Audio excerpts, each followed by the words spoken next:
lectures. So it would be useful if you could tell me that, where are the most important or what are the most important lectures, and what lectures that we can actually do enough. Okay, so that is all that I have to say, and I'm happy to hear the presentation from Sri Lanka. Thank you very much.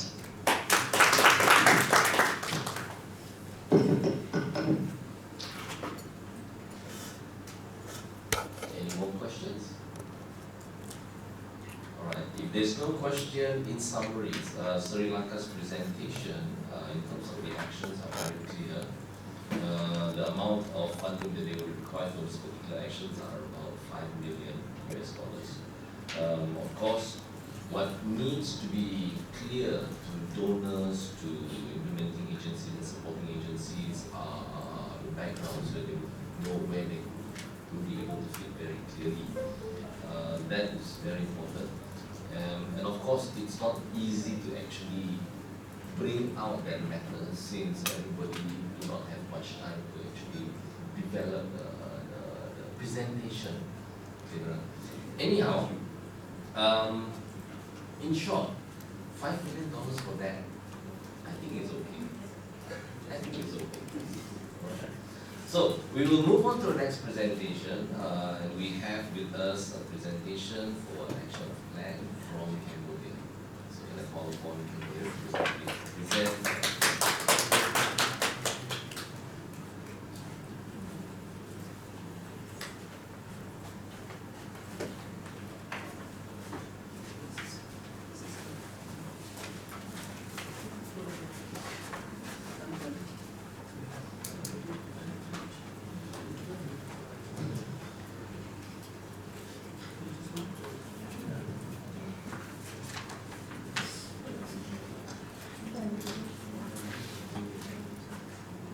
So while Cambodia is starting their PowerPoint presentation, I forget to mention one thing that was raised by Sri Lanka just now in connection with the PCN. They mentioned that it would be ideal to have at least 2 participants per country to create, the discussion. We actually mentioned this to the focal point in your country, but I guess this depends on how many apply to the focal country, focal point at your country, and this is partly beyond our control. So we suggest at least 2.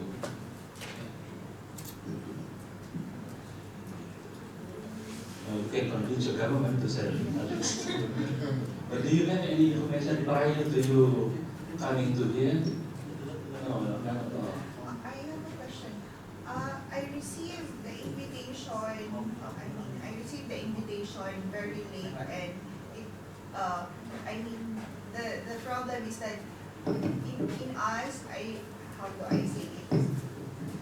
Maybe there's one of me, because the deadline for the submission is very near the deadline of application. So we received in our office the communication that you need to apply for this one, and then you need just 1 week to comply with all the requirements and submit it. There's the time constraint, so some of the other offices just decided not to apply because of the time constraint.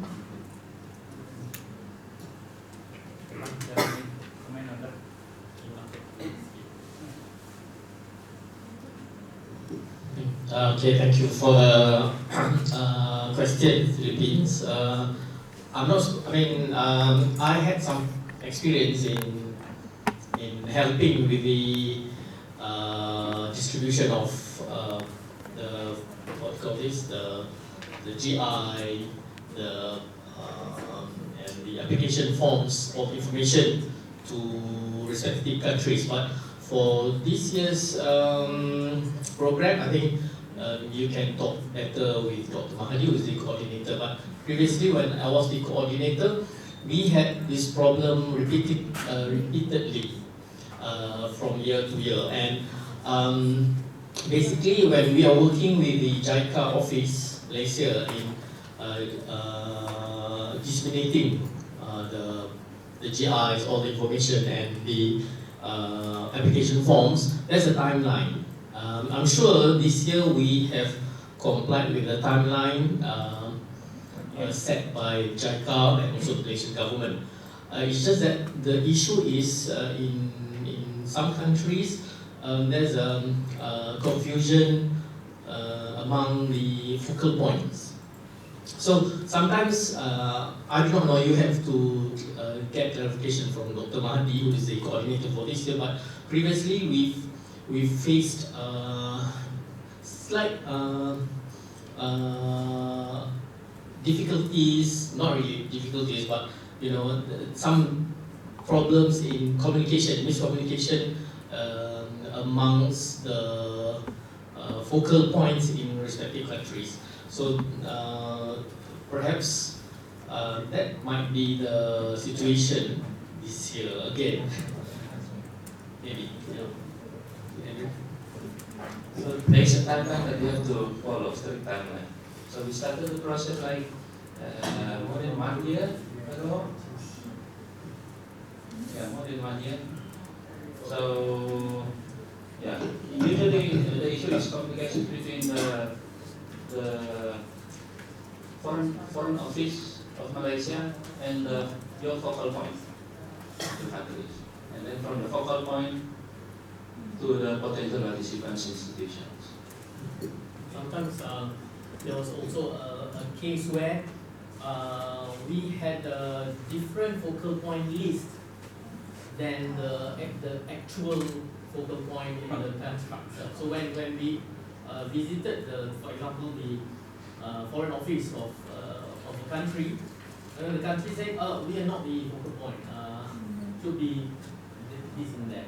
So the information is already leaked to reach the respective agencies. Yeah, right. Can I ask some information Okay. about applying? Because I sent it before the course is 3 months to the focal point in Thailand, but the focal point sent to the embassy, Malaysian embassy, but Malaysian embassy do nothing.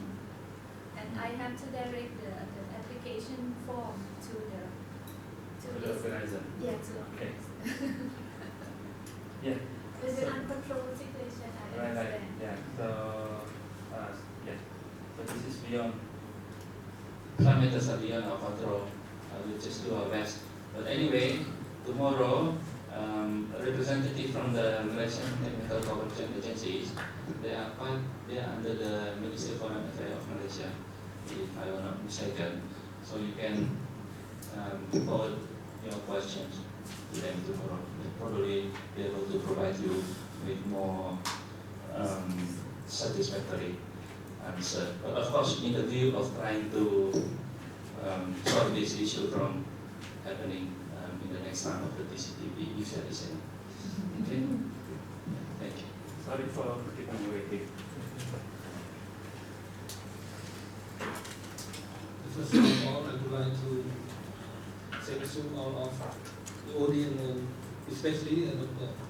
And today, my Cambodia presentation about the livelihood enhancement in fighting law enforcement in Kazama violation in Cambodia. And this presenter with me and my colleague, Chinna. And this cover of forest that the wildlife sanctuary have, we have a treatment, something else. You can see this area, this land encroachment and cutting tree. And this is the background of wildlife sanctuary. Wildlife sanctuary is more micro habitat, such as a water hole, and we have a more global treatment species live here. And but geology is here have a very high slope, and the watershed area have a high water, like something like a crocodile type. And it is have many wildlife and diversity of the bird and something. And significance of the project intervention side. As you know, microhabitat is very important in the global and strategy here. And here we have biodiversity hotspot and treatment. Treatment area, we have more land encroachment and illegal logging and poaching, hunting and land concession. And poverty leading to more dependent on natural conservation, natural resources. And recently in the Asian elephant was moved to cultivation of the owner people, like the demand of the mango plantation and other cultivate that the people have near and close of the wildlife. And in this point, I was to introduce about the conflict between the elephant and human. That have cultivation like the image, and something else. And this, the picture is meaning have in Charisma license have a hotspot area that have a wildlife, diversity, and microhabitat, and providing to feeding of the wildlife and global frequency. And this is stakeholder analysis. We have a list contribution stakeholder and reception stakeholder. We have a contribution stakeholder, we have a donor, and NGO, researcher, local authority, private sector, Ministry of Environment, TCTP, Ministry of Agriculture, Forestry and Fishery, and Ministry of Land, Ministry of Public Private and Social Media. This social media is very important for the advertise of the working that the authority working is here and conducting is here about the critical thinking about the biodiversity, like the wildlife, like the forest. And ranger is a play role in here, and also the Kaisama Wildlife Sanctuary Management. And this is reception stakeholder. We have a focus on the local farmer, CBO, NTFB collector, and indigenous people, and local school, local pagoda, community council, and farmers association. This here is all of the stakeholder analysis that I will collect to identify is relevant to the benefit and interest. And we have classified of the group priority stakeholder and detailed priority stakeholder, something like as the slide. And the problem analysis provide to my colleague, Mr. Senna, and continue this presentation. Thank you. Ladies and gentlemen, so let me continue what my colleague present some parts of this work and work operation and presentations. And now let us move on to the program analysis. So as you can see, the whole raw features is based on the structure is based on what we have learned here. And actually, if you listen to our presentation gradually from the first day until now, we just try to compile and try to change here and there throughout this presentation, because this is something like the final products. That's why the changes just keep going on. So the core in here, the core problem in this area is happening, but in here is enforcement is not widely and sufficiently implemented. And then we identify what are the primary causes. This is the primary cause that we identify. Of course, there are more, but this is the key things that we wish to propose in our projects, proposed project for implementation. So poverty, raising, and procuring materials. These are the cause of problem. And then we have the secondary causes in here. Yes. So under each causes, and you can see we have other causes will contribute to the law enforcement is not effective within the area. So, and then if we cannot improve this situation, so we will have the effects in here. I mean, wildlife faces extinctions, it might climate change occur. This is, for example, if the forest is totally destroyed or the degraded area are not restored, so the area will become very dry. And then we just care very much about this one because right now all the project implementation is not really based on the internal donors, and it always we have the fund to do our project implementations based on the contributions from the international donor. One of them is in case that we lose all the natural resources within the target area, one of the target area in our countries.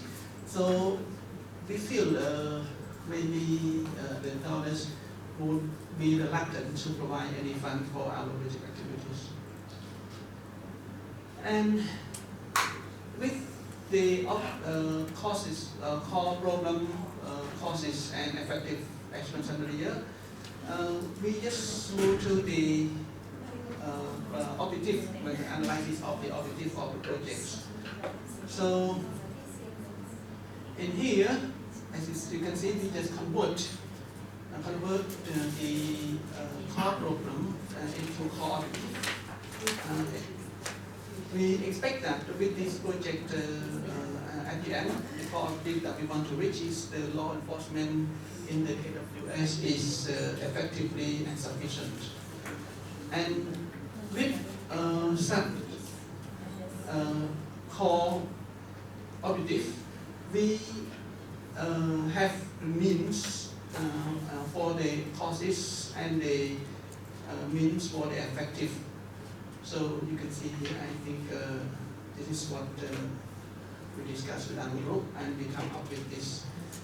Some of them just convert from the positive into the negative, positive and negative to the positive straight away.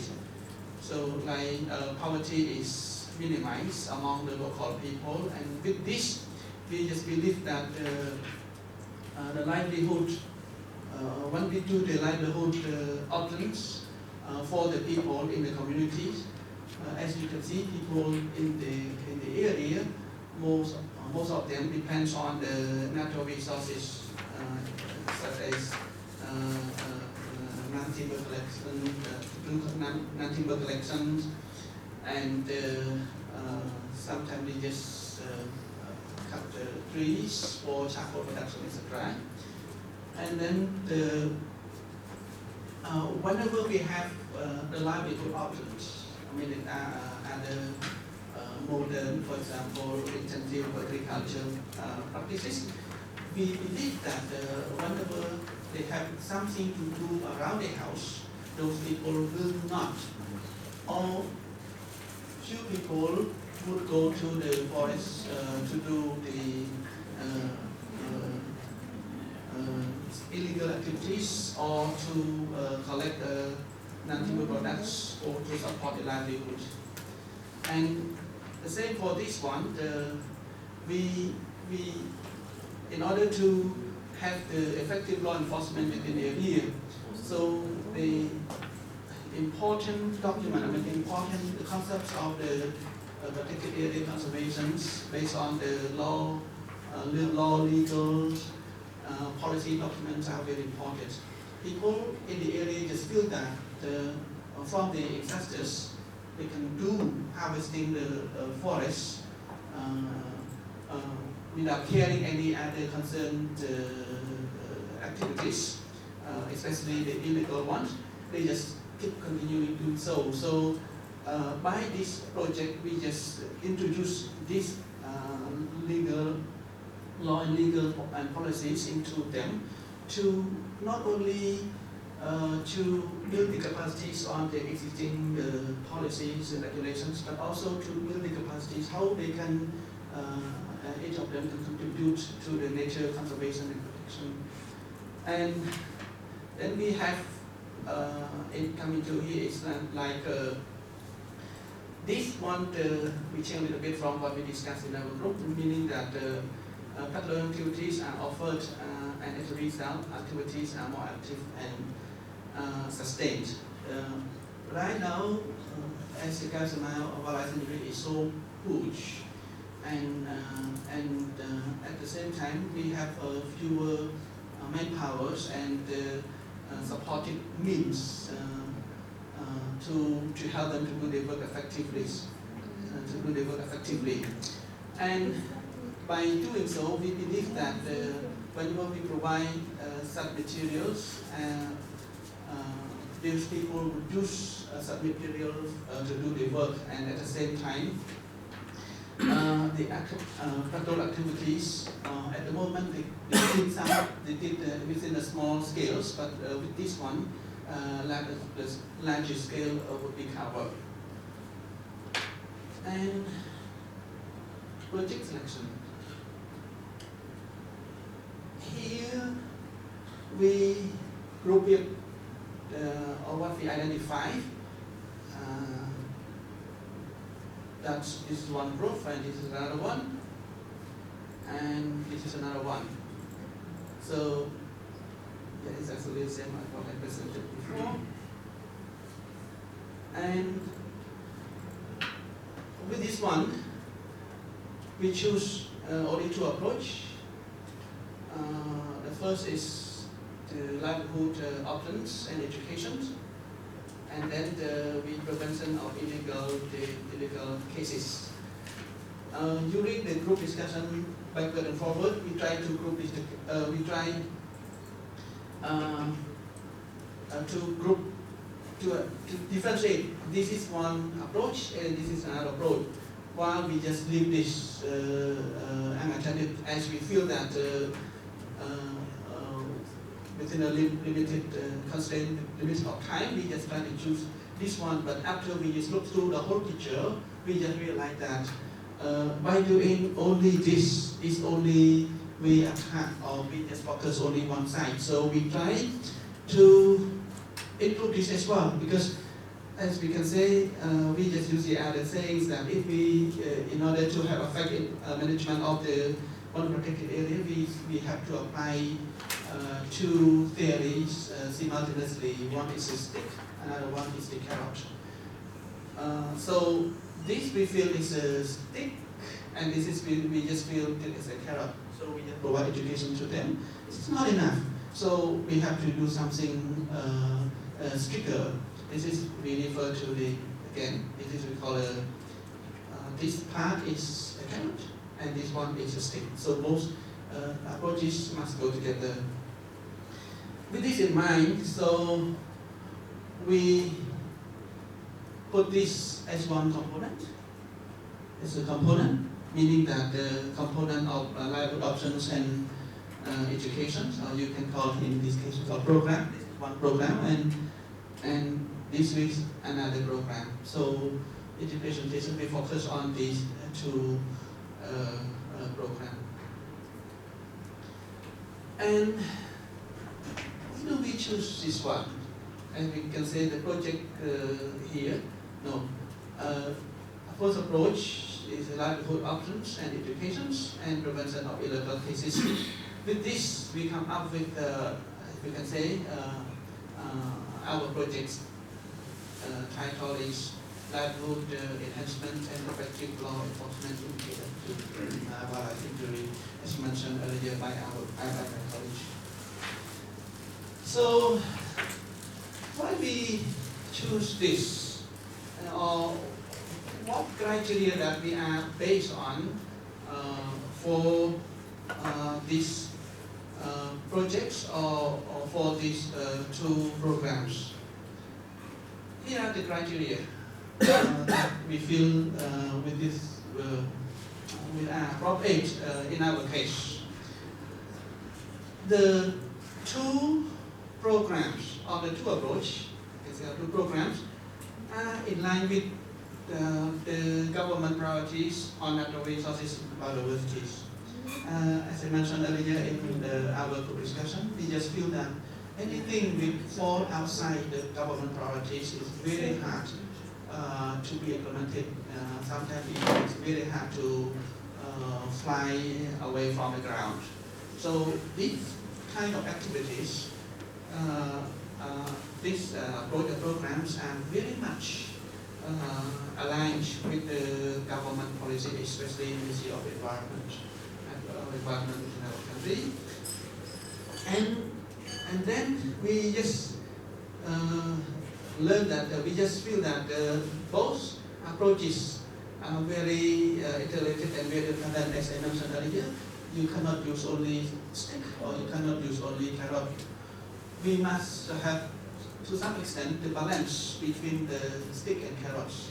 So both projects or programs must go together at the same time. And then